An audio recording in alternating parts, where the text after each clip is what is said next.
Il n'y a jamais eu de tentative de coup d'État, mais bel et bien un complot.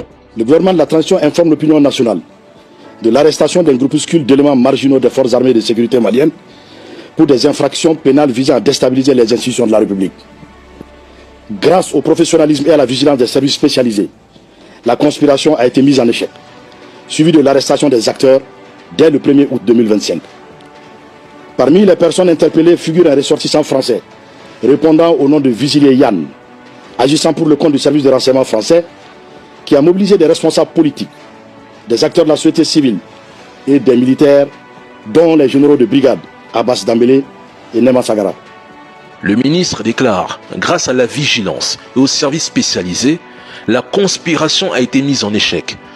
Contrairement à ce que les trolls laissent entendre, il n'y a jamais eu de tentative de coup d'État au Mali. Aucun palais pris d'assaut, aucun affrontement entre forces armées rivales. C'est ça une tentative de coup d'État. Ce qu'il y a eu, c'est une préparation méthodique pour débusquer les traîtres du Mali, un complot.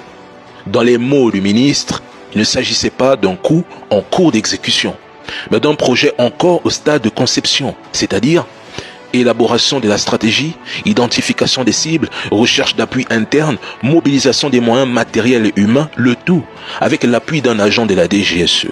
C'était une opération construite sur la discrétion et la coordination où chaque fuite pouvait tout compromettre. Mais elle a échoué et c'est là que réside l'essentiel. Détecter une telle entreprise avant qu'elle ne franchisse le seuil de l'action ouverte, la famille, ça exige un renseignement performant, capable d'écoute, d'infiltration et de surveillance à haut niveau, il faut l'admettre.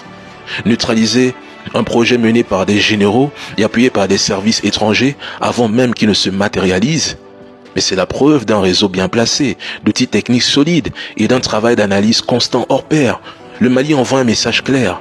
Son appareil sécuritaire peut cibler en amont, briser une menace avant qu'elle ne devienne un problème. Ce n'était pas une tentative de coup d'État. C'est un projet avorté. Et comme souvent, lorsqu'on arrête ceux qui planifient une attaque, mais on parle de tentative de déstabilisation. Rien de plus, rien de moins. Ce n'était pas une tentative de coup d'État. C'était un complot. Bravo au service de renseignement malien, parce que ce service est performant. Il faut l'admettre, il faut le reconnaître. C'est le plus important. Force au FAMA, force à l'AES. On se dit à la prochaine.